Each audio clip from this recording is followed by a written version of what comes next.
Kaushalya films अस्थावा।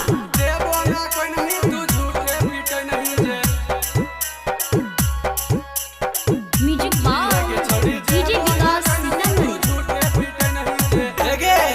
तू ससुरवा में ठीके से हा कहीं बोलना हमारा खिएला पीटे नहीं, बोलना हमारा खिएला पीटे नहीं। तू ससुरवा में ठीके से हा कहीं बोलना हमारा खिएला पीटे नहीं। गे छौड़ी किए गे छौड़ी देबो ना कहीं तू झूठे पीटे नहीं जे ठीके कहीं नहीं गे।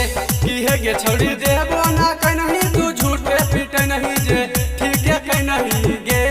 हे गे छौड़ी देबो ना कहीं तू झूठे पीटे नहीं जे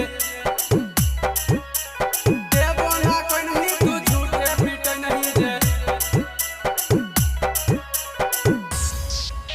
किए गे छौड़ी देबो ना कहीं तू झूठे पीटे नहीं जे ठीके कहीं नहीं गे। हे गे कौशल्या फिल्म्स अस्थावा। कौशल्या फिल्म्स अस्थावा।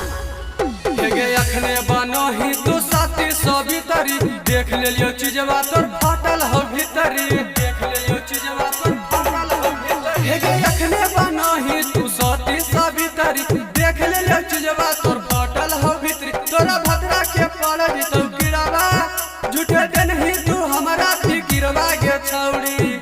की हेगे छौड़ी देबो ना कहीं तू झूठे पीटे नहीं जे ठीके कहीं नहीं गे। की हेगे छौड़ी देबो ना कहीं तू झूठे पीटे नहीं जे ठीके कहीं नहीं गे। हेगे छौड़ी देबो ना कहीं तू झूठे पीटे नहीं जे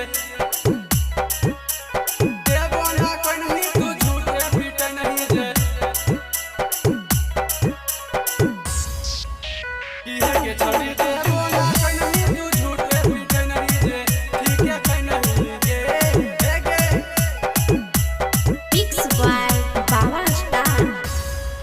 हेगे बदला मानी सवारा हवे के साथ गे करह नहीं छौड़ी पन में बात गे करह नहीं छौड़ी पन में बात। हेगे बदला मानी सवारा हवे के साथ गे करह नहीं छौड़ी पन में बात गे। कहो चिंटू बिटू राई डरवा तोरा भइबे मारल का बहिन परवा गे छौड़ी। की हेगे छौड़ी देबो ना कहीं तू झूठे पीटे नहीं जे ठीके कहीं नहीं गे। की हेगे छौड़ी देबो ना कहीं